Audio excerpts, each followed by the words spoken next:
11th, 2008, Lord's Cricket Field, London, England. American billionaire Allen Stanford stands proudly at the apex of his career. The banker is on the Forbes 400 list. He's been knighted Sir Allen Stanford by the Caribbean island of Antigua, where he lives.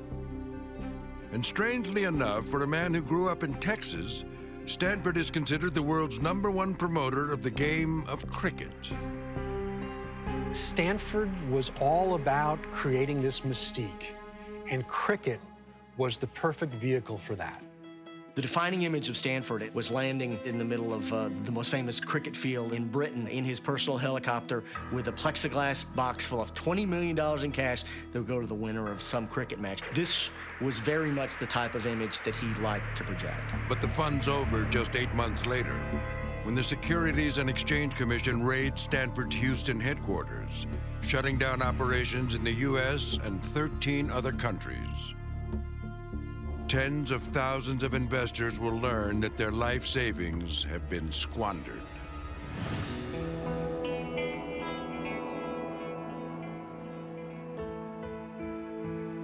If you look at Allen Stanford as a person, what you have to remember first and foremost is he's a Texan. I happen to be one too. He's a classic Texas archetype, the swashbuckling, often big, muscular entrepreneur. Vanity Fair correspondent Brian Burrow knows the lay of the land. He grew up near Stanford's hometown. He grows up in this kind of rundown little town, Mejia, south of Dallas. His dad has a little insurance agency. His mom is a housewife who writes for the local paper. Stanford graduates from Baylor University, marries, and wastes no time starting a business. Stanford's genius was that he turned this one little health club on Lake Air Boulevard in Waco, Texas, into something called Total Fitness. And it was the first gym in Central Texas to bring out these newfangled Nautilus weight machines. My family lived there at the time. Total Fitness was where everybody went to work out. It's where you went to be seen. This location at one time was Allen Stanford's Total Fitness Center. Former gym member Doug Birdsong knew Allen Stanford back when everyone called him Big Al. I used to work out here some with Allen, and you have to remember that Allen is a mammoth of a man. At the time, he was 6'5", and probably weighed 330, 340. According to Birdsong, Stanford was arrogant in his dealings with employees and even customers. He was the biggest, he was the best, and he was the boss. No one much cared for him, but he was the owner. He was somebody who wanted things done when he wanted it, didn't seem to have a whole lot of regard for the people who would work around him. He was a tyrant to work for, but he also had this charisma. He had this ability to pull people in, and that's how he achieved what he did. You know, the amazing thing about Stanford is here he is, 28, 29 years old. He's got a little string of 3 or 4 health clubs in Central Texas. But to look at the guy, you'd think he was a mogul. He's driving a white Jaguar through the streets of Waco, Texas at age 30. And he gets a helicopter, apparently leased, you know, that says Total Fitness on the side. So the guy looks like, you know, a little Texas Bill Gates. That's clearly the image of success that he wanted to broadcast. It helped bring in money when he tried to raise it. It certainly helped to bring in customers. Until it didn't. In the early 80s, the Texas oil business goes bust. Total Fitness loses members, and Stanford faces bankruptcy. One day we showed up, and the doors were locked.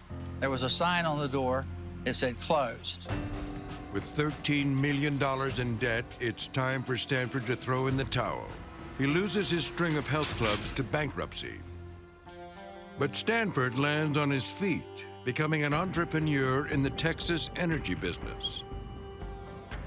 Though it's a more elemental form of energy, as Doug Birdsong finds out when he responds to an ad for firewood. And here came Allen driving a truck with a cord of firewood on the back. So he was still in town, but he was not in the banking business, and he was not in the gymnasium business. He was in the firewood business, which is where he should have stayed. But the restless dreamer has bigger plans. But I guess the question for us now and for Stanford then is, what type of business does the ownership of a bankrupt line of health clubs actually go into? Well, the answer turned out to be Caribbean banking. The volcanic island of Montserrat is a British territory. You wouldn't know by looking at it, but Montserrat is also a banking center. With 350 banks on this tiny island, there is one for every 30 residents. Many banks exist only on paper. Some are domiciled in bars, and regulation is notoriously lax. As a result, a lot of people that went to Montserrat were people who could not get banking licenses anywhere else.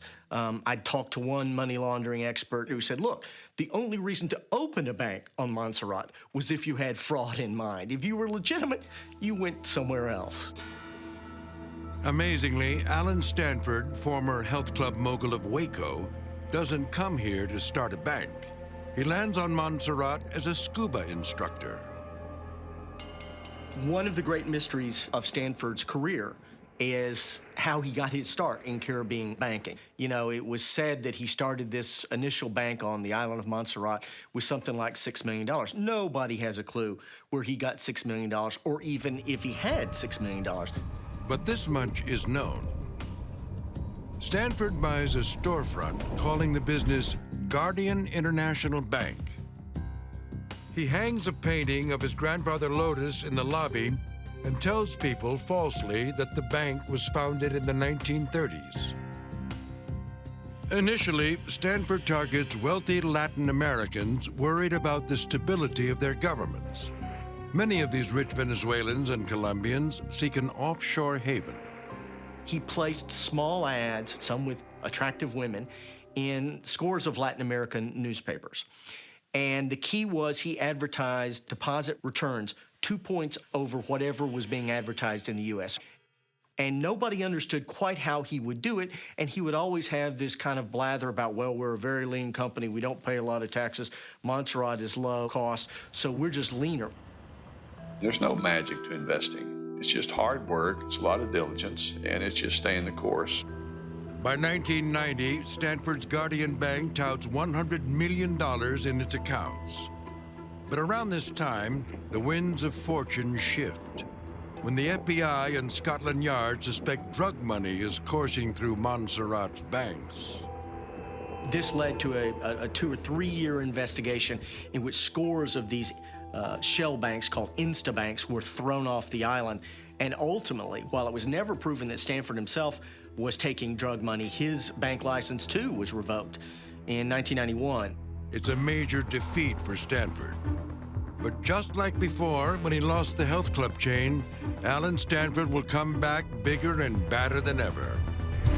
Up next on American Greed, Stanford reinvents himself with brash Texas bravado.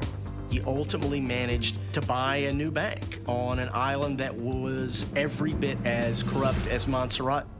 In 1991, Allen Stanford's adventure in Caribbean banking is sinking fast. The island of Montserrat, under pressure from an international money laundering investigation, revokes his banking license. Stanford needed a new place to go, and so he goes 20 miles away. The nearest island is Antigua, and Antigua welcomed him with open arms. This is the heart of it all. CNBC senior correspondent Scott Cohn covers the Stanford story and follows the investigative trail to Antigua. The island paradise is plagued by poverty and has a history of corruption. Antigua needs investment. The tourism industry is building, but it needs investment. And they weren't necessarily looking around to see what happened the next island over. Allen Stanford comes in and he has money. He wants to set up a bank. In 1991, Stanford International Bank is born. He targets those rich Latin Americans looking for safe investments. His rise is meteoric. He became the largest private employer on the island, and Antigua became, in some ways, a center for offshore banking. Of course, it also became the heart of Allen Stanford's empire.